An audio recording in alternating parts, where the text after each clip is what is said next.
사랑하는 여러분, 우리는 하늘의 시민권을 가진 사람입니다. 그래서 이 땅에서 주님의 일꾼으로 살아가는 삶은 결코 낭만적이지 않다라는 거죠. 미국이 초강대국이었을 때 많은 나라들이 꿈을 안고 미국을 찾아갔습니다. 우리나라 사람들도 60년대, 70년대, 80년대 많은 사람들이 자기의 꿈을 이루고자 도미했습니다. 건너가서 고생도 많이 하고 세탁소도 하고 자질구레한 일들을 많이 하면서 어마어마하게 고생을 많이 했어요. 왜요? 시민권을 따서 미국 시민으로 사는 것이 혜택이 많이 있기 때문에 그 엄청난 고통을 다 고난을 감수해내면서 그들은 미국 땅에 가서 땀 흘려 일을 했어요. 성공한 사람도 있고 거기서 죽은 사람도 있고 미국 별거 아니다 다시 돌아온 사람들 많이 있고 천차만별의 모습은 있었지만 미국이라는 나라가 꿈을 이루기에 가장 좋은 나라로 생각했기 때문에 그렇습니다. 영주권이 나온 다음에 또 시험을 보고 자격 요건이 갖추어지면 시민권이 나와요. 그걸 얻기 위해서 그렇게 고생들을 했어요. 지금은 바야흐로 세월이 많이 흘러 수많은 나라들이 우리나라에 와서 백성들이 우리나라의 주민등록증 얻는 게 그들의 꿈입니다. 대한민국은 치안도 좋고 정도 있고 어느 나라보다도 차별이 없고 그런데 다 그들의 꿈을 이루기 위해서 이 땅을 또 찾는 참 하나님께서 이 민족을 축복해 주신 줄로 믿습니다. 전 세계에 한글을 가르치는 나라가 여러분 어마어마하게 많이 있는 거 아시죠? 이렇게 하나님이 대한민국을 축복해 주셨습니다. 다시 한번 우리에게 주신 복음의 사명을 생각해 볼 수 있는 이런 갈림길에 와 있다 저는 이렇게 생각을 해요. 그러므로 사랑하는 여러분, 천국의 시민권을 가진 모든 성도의 신앙은 장거리 경주를 하는 것이라 볼 수가 있어요. 우리의 목표가 하늘나라가 될 수 있기를 주의 이름으로 축원합니다. 거기가 돼야 돼요. 땅에 살고 있지만 로마서에 보면 땅의 일만 생각하는 사람이 아니라 늘 하늘나라를 바라보며 언젠가는 주님이 부르시면 내가 가야 되는데 주님 앞에 서야 되는데 그 생각을 하면서 육신의 생각보다는 영의 생각을 가지고 영의 일을 생각하며 하나님의 일을 생각하며 믿음의 경주 잘 할 수 있기를 주의 이름으로 축원을 드립니다. 빌립보 교회가 있는 지중해 부근에는 강한 영향력을 발휘하는 두 무리가 있었지요. 바로 유대교들과 쾌락을 추구했던 에피쿠르스 학파의 철학을 따라 사는 그런 사람들입니다. 유대교는 인간의 공로를 굉장히 크게 강조했어요. 공로가 있어야 구원을 받을 수 있다. 그러니까 그들이 혈통을 중요시 여기는 거예요. 그리고 교육을 중요시하고 민족을 의지했던 그 유대교의 모습을 우리가 볼 수 있어요. 유대교는 바울이 복음을 전하는데 참으로 암적인 존재였습니다. 도움이 되질 않았어요. 할례를 받아야 구원을 얻을 수 있다라는 주장을 했기 때문에 그래요. 그래서 십자가를 통한 구원의 은혜가 흐릿하게 되어지고 그 십자가를 통해서 구원을 받고 축복을 받는데 그것이 점점 무너져가는 그런 역할을 했던 사람들이 바로 유대교 신자들이었다. 당시 로마에는 두 가지 중요한 사상자 그림이 있었죠. 여러분들이 잘 배워서 아실 거예요. 하나는 스토아 학파, 금욕주의 아닙니까? 하나는 에피쿠로스 학파. 뭐예요, 여러분? 바로 쾌락주의였습니다. 이 에피쿠로스 학파는 인간이 세상에 사는 목적이 뭐냐? 즐거움이다, 쾌락이다, 이렇게 본 것이죠. 그러니까 이 에피쿠로스 학파의 프레임을 가지고 있는 사람들이 빌립보 교회에 등록을 한 거예요. 등록을 해서 어마어마한 무리를 일으켰습니다. 왜 그러냐면 사랑하는 여러분, 예수님이 죽으신 것도 십자가에 매달리신 것도 인간의 행복을 위해서 그렇게 죽으셨기 때문에 굳이 스스로 괴롭게 신앙생활할 필요가 없다. 금식을 왜 하냐? 단식을 왜 하냐? 자, 우리 교회도 사순절이 되면 특세를 하지 않습니까? 그럼 만약에 우리 교회 에피쿠로스 학파들의 성량을 가진 사람이 우리 교회에 들어오면 어떻게 되겠어요? 아니 도대체 새벽 4시 5시에 일어나서 뭐 하려고 그렇게 힘들게 새벽 기도를 한대? 인생은 즐거운 거야, 쾌락이야 하면서 새벽 기도에 반대 운동을 했을 것입니다. 굳이 피곤한데 새벽부터 힘들게 기도할 필요가 있느냐라는 사실이죠. 그저 하루하루를 즐겁게 하는 것이 하나님의 뜻이기 때문에 매사에 그것은 죄냐 아니냐 따질 필요도 없고 죄를 지적하는 것도 좋아하지 않았습니다. 회개에 대한 설교도 좋아하지 않았어요. 그래서 한 주간에 지었던 죄를 가지고 우리가 참회기도 하잖아요. 통성기도 하잖아요. 그런 것도 좋아하지 않습니다. 바울이 이런 상황에서 강조하고 말하는 것은 뭐냐면 올바로 믿어야 된다. 올바로 믿어야 된다. 자, 빌립보서 한번 17절을 읽어보겠습니다. 시작. 형제들아 너희는 함께 나를 본받으라. 그리고 너희가 우리를 본받은 것처럼 그와 같이 행하는 자들을 눈여겨보라. 아멘. 너희는 함께 나를 본받으라 그랬습니다. 이 헬라어로 보면은 쉬미메타이 무 기네시스라는 그런 단어예요. 이게 무슨 뜻이냐면 너희는 나의 공동 모방자들이 되어라, 그 뜻이에요. 그러니까 교회 공동체로서 연합을 해서 바울을 본받으라라는 것이죠. 어떻게 하면 바울 사도처럼 늘 성령 충만하여 복음으로 승리하는 삶을 살 수 있을까? 바울을 본받으라는 것은 여러분 잘 이제부터 기억하셔야 돼요. 사람을 본받으라고 하니까 사람들이 뭐라 그러냐면 바울에게 너 참 교만하다. 왜 이렇게 예수를 본받으라 그러지 나를 본받으라고, 자기를 본받으라고 그렇게 얘기하느냐. 인간 바울을 본받으라는 것이 아니라, 여러분 바울이 얼마나 어려운 일을 많이 당했어요. 그 어려운 중에도 예수 그리스도를 붙잡았던 거, 예수님을 의지했던 거, 강의 위험, 강도의 위험, 수많은 어려움을 당했을 때도 주님만 의지했던 것, 순교하기 직전까지 그렇게 십자가를 붙들고 복음을 전했던 것, 기도했던 것, 그런 것들을 이제 본받으라는 거예요. 그래서 바울의 신앙을 전수하는 것은 바로 복음을 전수하는 것과 똑같다. 19절에도 보면 땅의 일을 생각하는 자라 그랬습니다.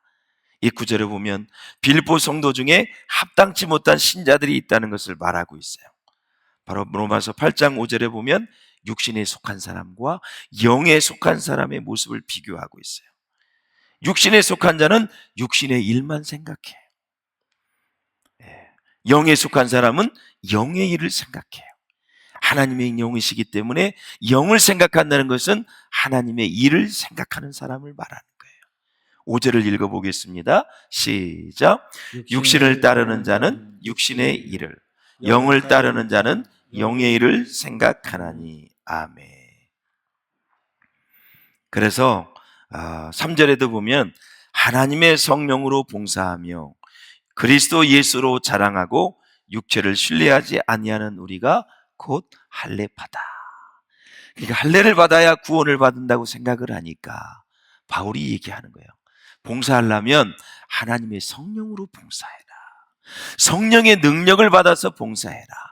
그리고 니네 자랑만 하지 말고 그리스도 예수로 자랑해라. 육체를 신뢰하지 않는다는 것은 바로 우리 남자들에게 할례를 행했잖아요. 난지 8일 만에 할례를 했는데 그것을 신뢰하지 않고 예수 그리스도를 신뢰하는 자들이 진정한 할례받아. 그 얘기를 하는. 참 바울이 대단해요. 성령 충만을 받으니까 어찌 해석을 이렇게 잘 해내는지. 그래서 여러분 우리는 감사해야 돼요. 은혜를 먼저 받은 자들이 이렇게 주옥 같은 말씀을 우리에게 남겨주었으니 우리가 이렇게 신앙생활 하는데 큰 도움을 받고 있어서 감사해야 돼요. 자, 어떤 일이 있었냐면 유대인들 중에 할례를 행한 자들은 막 자랑을 했어요. 구원받은 자다. 민족의 정통성이 있는 자다. 그리고 어떤 사람은요, 자, 로마에는 목욕탕이 많이 있었잖아요. 그럼 목욕탕 가면 남자들이 다 벌거벗습니다. 그러면서 보면서 할례를 받은 사람과 안 받은 사람 구분이 됐잖아요. 전쟁 때도 그랬잖아요. 이놈이 적군인지 아군인지 옷을 벗겨보면은 할례를 받은 사람은 유대인들이고 이스라엘 백성들이고 안 받은 사람은 이방인들이에요. 그러니까 로마의 그 목욕탕이 많으니까 목욕탕에 가서 자꾸 이제 이방인들이 차별을 받아요. 할례를 받은 사람들이. 그래서 어떤 일까지 있었냐면 고대 문헌에 보면 병원에 가서 할례 받은 것을 다시 복원 수술을까지 했다 그래요. 그러니까 유대 백성들이 어떤 사람들은 자기 정통 백성이라고 그러고 어떤 사람들은 손해를 볼까봐 다시 복원 수술을 하고 이렇게까지 헷갈리는 신앙생활을 했던 그런 사람들이었어요. 예수가 주가 되어야 되는데 예수님의 보혈이, 예수님의 십자가가 근본 구원의 가장 중요한 건데 할례 문제 때문에 이렇게 복잡스럽게 혼란을 가져왔다라는 사실이에요. 그래서 바울은 얘기합니다. 가장 중요한 전수는 예수 그리스도의 삶을 전수하는 것이다. 그렇다면 그 전수의 모델은 누구이냐? 바로 예수 그리스도라는 것입니다. 그 모델을 많이 본받은 사람이 바로 본문의 바울이다. 그럼 무엇을 본받아야 될까요? 바로 복음이다라는 사실입니다.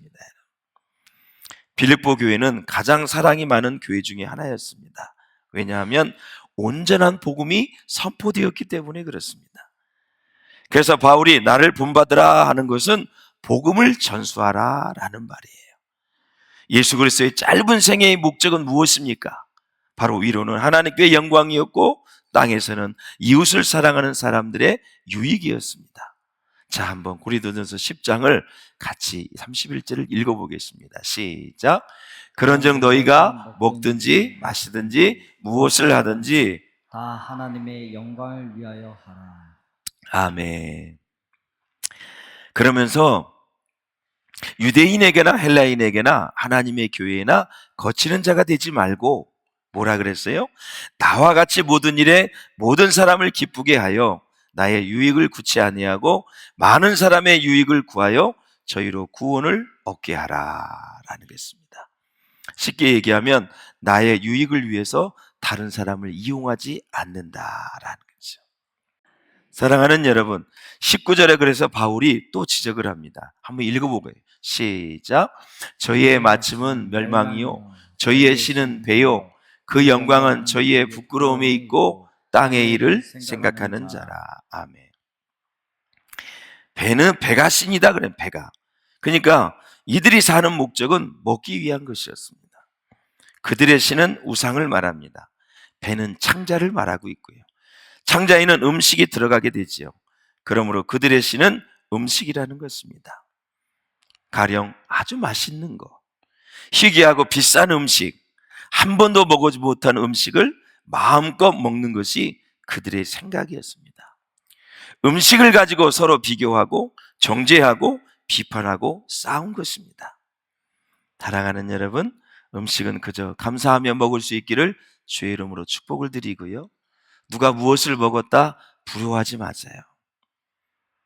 의식주는 다 하나님이 책임지신다고 말씀하셨으니 주는 대로 이렇게 잘 먹고 살면 건강하게 될 줄로 믿습니다. 그리고 누가 뭘 많이 먹고 왔다, 엄청나게 맛있는 걸 먹고 왔다, 그래도 여러분 거기에 대해서 너무 신경 쓰지 마세요. 그래, 참 배불러서 좋았겠다, 맛있겠네, 그 많은 살 참 좋겠다. 예. 사랑하는 여러분, 그 진정한 크리스찬은 먹는 거, 입는 거, 사는 거, 주택을 가지고 그렇게 일희일비하지 않아요. 부자 동네 가면은 아파트가 몇 평이냐, 군대에 가면 네 아버지 계급이 뭐냐, 사회에 가면 네 아버지 직책이 뭐냐, 이런 걸 가지고 애들이 다 어렸을 때부터 병이 들어있어요. 원스타도 포스타에 대해 완전히 사모님들도 기들을 못 피고, 절대 크리스찬은 그래서는 안 돼요. 높은 계급을 가진다 할지라도, 좋은 아파트에 산다 할지라도 절대 그러시면 안 돼요. 그게 다 병들은 거예요. 중병에 걸린 거예요. 그러니까 아이들도 그렇잖아요. 아이들도 무시하고. 제일 심한 데가 군대가 아닙니까, 여러분? 계급 따라 교제를 하고 그러죠. 절대 그래서는 안 돼요. 겸손해야 하세요. 선민 사상으로 가장 중요한 징표가 할례였는데 왜 그것이 부끄러운 일이 되었을까요? 여러분, 로마가 빌립보를 점령을 했어요. 로마의 문화는 목욕물하고 말씀을 드렸어요. 이렇게 유대인들이 할례를 받지 않는 이방인들과 함께하면서 할례 받은 것을 다시 수술했다고 말씀하셨어요. 이런 일들이 계속 일어나니까 너무나 혼란스러웠다라는 거죠. 그래서 바울은 말합니다. 할례를 받았던 받지 않았던 예수 피로 구원받았으니 그냥 있는 모습 그대로 하나님 앞에 살라는 것이 바울의 메시지입니다. 사랑하는 여러분, 많은 사람이 유혹에 빠지는 이유가 무엇입니까? 그것은 바로 십자가의 피를 의지하지 않고 자신이 특별하다고 생각하기 때문에 그래요. 늘 주님을 묵상하시고 그 보혈을 의지하면서 마귀에게 틈을 주지 않기를 주의 이름으로 축원을 드립니다. 할렐루야. 내 영이, 내 믿음이 연약하여 세상 유혹에 빠졌다면 주님의 십자가의 보혈을 의지하시고 속히 회개하셔서 영육이 강건한 성도님들 될 수 있기를 주님의 이름으로 축원을 드립니다. 할렐루야. 우리가 이제 두 개의 세상에 있잖아요. 하나는 말씀이 없는 세상, 하나는 하나님의 가치관이 계속 운행하고 지배하는 이 기독교의 우리 세계가 있잖아요. 여러분은 어느 곳에 적응을 잘 하십니까? 여러분, 세상 문화에 너무 잘 적응하시면 영의 일을 생각하는 사람이 아니에요. 그것이 자꾸 거북스러워야 되고 불편해야 됩니다, 여러분. 세상 문화는 너무너무 적응을 잘하는데 하나님의 나라의 문화에 대해서는 적응을 잘 못한다면 빨리 생각하시고 내가 성령 충만하지 않구나, 내가 말씀이 충만하지 않구나, 오직 우리의 시민권은 하늘에 있는지라 말씀하셨는데 오직 거기로부터 구원하는 자 곧 예수 그리스도를 기다린다 말씀하셨는데, 여러분, 하나님 나라의 문화에 잘 적응할 수 있는 믿음이 될 수 있기를 주의 이름으로 축원을 드립니다. 우리가 사는 세상에 사는 것은 어떤 곳에 있든지 어떤 일을 한다 할지라도 우리의 왕이 되시고 주가 되시는 예수 그리스도를 기다리는 삶이다라는 거죠. 여러분, 직장에서, 학교에서, 가정에서, 교회에서 어디에 있든지 간에 우리는 우리 주 되신 예수 그리스도를 기다리는 그러한 삶을 살아야 된다라는 거죠. 하늘나라에 소망이 있는 사람은 이런 사람입니다. 세 가지 잘 기억할 수 있기를 바랍니다. 첫째, 어떠한 경우에도 절망하거나 낙심하지 않는다라는 거예요. 천국의 시민권을 가진 사람. 둘째, 담대한 믿음과 용기가 있습니다, 여러분. 믿음으로 담대하시길 바랍니다. 용기 잃지 않기를 주의 이름으로 축원을 드립니다. 셋째는 형언할 수 없는 주님의 기쁨과 평안이 우리 가운데 함께한다라는 거죠. 하늘나라에 시민권이 있다. 절대 낭망하지 않습니다. 절망하지 않아요. 믿음이 행동을 결정하게 되어 있습니다. 그래서 한 사람의 행동을 보면 그의 믿음을 알 수 있다라는 거죠. 우리가 자꾸 절망하고 낭망하면 영적 침체가 옵니다. 영적 침체가 오면 어디까지 오냐면, 여러분 잘 기억하세요. 감정적 침체를 가져오게 되어 있어요. 그래서 기분이 다운되어져서 의욕도 없고 아무것도 하기 싫고 예배도 드리기 싫고 막 그래요. 요즘 우리 교회에 방학이라는 단어가 많이 등장하고 있어요. 순예배도 방학을 하고 전도도 방학을 하고. 우리 교회가 언제부터 이렇게 방학을 했는지 성경을 한번 말씀드리고 마쳐야 할 거예요. 여러분, 쉬지 말고 기도하라 그랬어요. 때를 어떤지 못 어떤지 말씀을 전파하라 그랬어요. 모이는 것도 마찬가지입니다. 사도행전에 더운 여름이 되었으니 순예배를 가정예배를 중단하라는 말이 있습니까? 몹시 추우니 모든 예배를 중단하라는 말이 어디 있습니까? 우리 가난할 때는요, 다 아시잖아요. 에어컨이 없었어요. 그 와중에도 우리는 7월, 8월 달에 그렇게 구역 예배를 드리고 열심히 모였습니다. 사실 제가 우리 교회 호구조사를 했습니다. 에어컨 없는 집이 단 한 집도 없어요. 그러면 여름에 모여서 우리가 땅볕에 바깥에 나가서 야외에서 예배를 드리는 것이 아니라 다 모이면 에어컨 있는 데서 예배를 드립니다. 그 집에까지 가는 게 그렇게 힘이 들고 교회까지 와서 예배를 드리는 것이 우리가 방학을 해야 될 이유가 되느냐라는 사실이죠. 여러분들이 방학을 안 하든 여러분의 소관입니다. 그러나 저는 성경 말씀을 드려야 저는 하나님의 선지자요, 예언자요, 주의 종인 줄로 믿습니다, 여러분. 그래서 열심히 부지런히 모일 수 있기를 주의 이름으로 축원합니다. 참 우리 순원들이 모여서 다 휴가도 가고 그러니 뭐 한 주라도, 많게는 2주 정도 이렇게 쉰다 할지라도 어떻게 한 달, 2달을 방학을 한다 그래요? 어떻게 전도대가 한 달, 2달을 방학을 합니까, 여러분? 우린 다시 생각해 보셔서 뜨거워도 한 영혼이 귀하고 한 영혼이 회개하고 돌아오면 하늘에서는 회개할 것 없는 의인 99보다 더 귀하다고 말씀하셨어요. 한 영혼을 구원하는데 쉼이 여러분 필요하지 않아요. 우리가 무슨 얘기를 하는지 여러분 공감이 될 거예요. 여러분 전도하는 일에, 기도하는 일에 중단은 없어요. 우리 하늘나라 갈 때까지 이 말씀 기억하면서 전국 시민권을 가진 사람으로 우리가 다시 한번 믿음 안에서, 말씀 안에서 주님을 기쁘시게 하는 것이 무엇인지를 생각하며 우리의 사역을 잘 감당할 수 있기를 주의 이름으로 축원합니다. 우리 인생길의 어떤 어려움과 시험도 십자가의 은혜, 골고다의 언덕의 예수님의 사랑보다 크지 않다고 말씀을 드렸어요. 그러니까 여러분들이 힘들게 하는 시험거리가 있다 할지라도, 고난이 있다 할지라도, 속상하고 배반하고 수많은 사람들이 나를 힘들게 한다 할지라도 그것보다도 십자가의 놀라운 주님의 사랑을 넘어설 수 없다라는 사실이에요. 사랑하는 여러분, 끝까지 믿음을 가지고 우리 십자가의 길을 잘 걸어갈 수 있는 우리 모두가 될 수 있기를 주님의 이름으로 축원을 드립니다. 우리 목사님 너무 사람이 감정이 메말랐나 봐. 어떻게 저렇게 여름에 좀 방학을 한다 그랬더니 저런 말씀을 할 수가 있어. 야, 인정도 없고 진짜 눈물도 없는 목사님이시야. 이렇게 생각할 수 있을 거예요. 그러나 말씀을 가르칩니다. 여러분, 아브라함이 신앙생활 쉽게 했습니까, 여러분? 아들까지 바치라고 얘기했습니다. 다니엘이 여러분 사자굴에 들어갔습니다. 사드락과 메삭과 아벤느고가 풀무불에 들어갔습니다, 여러분. 이 풍요로운 시대에 더위를 좀 이겨냅시다.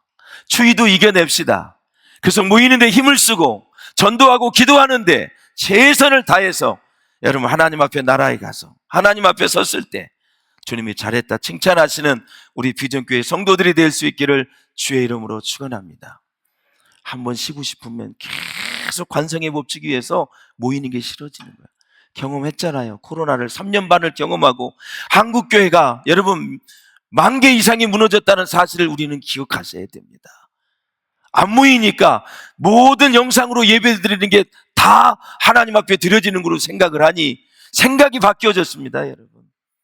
100명 이하의 교회가 10,000개가 무너졌다는 사실을 우리는 기억하셔야 돼요. 어떻게 해서든 모이려고 힘을 쓰시고 어떻게 해서든 기도하려고 하시고 어떻게 해서든 전도하는데 우리가 최선을 다해서 하나님의 가장 귀한 영혼을 구원해내는 우리 비전교회가 될 수 있기를 주의 이름으로 축원합니다. 저 욕 많이 하시고 기도하고 전도하시기를 주의 이름으로 축원을 드립니다. 마음껏 뒷담하십시오. 그러나 저는 성경을 말씀을 드리는 하나님의 종이라는 거, 저는 그 사명을 가지고 말씀을 드리는 겁니다. 요 정도 더위 조금 걸어가다 죽지 않습니다. 최선을 다해서 하나님을 기쁘시게 해드리는 저와 여러분 될 수 있기를 주의 이름으로 축원합니다.